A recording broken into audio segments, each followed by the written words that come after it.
Langit Sumatera Selatan menjadi sasaran operasi modifikasi cuaca. Selama 5 hari dari 13 hingga 17 Juli 2025 lalu, sebanyak 5,6 ton garam sudah disemai ke udara melalui 7 sorti penerbangan.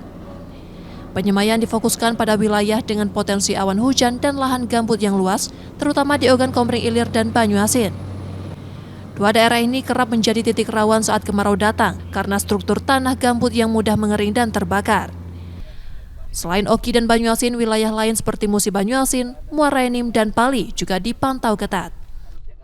Jadi OMC ini sebagai salah satu tindak lanjut dari apa yang diarahkan oleh Bapak Gubernur kepada kita dalam hal penanggulangan bencana, khususnya bencana karhutla yang ada di Sumatera Selatan.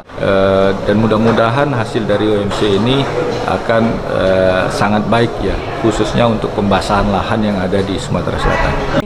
Dan Lanut Sri Mulyono Herlambang kebetulan dalam keputusan Gubernur Sumatera Selatan ditunjuk sebagai Subsatgas Udara yang secara langsung terlibat untuk mendukung kegiatan operasi penerbangan OMC ini.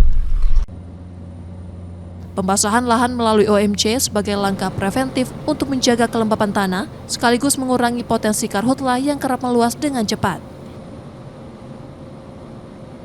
Tim Liputan Kompas TV, Palembang, Sumatera Selatan.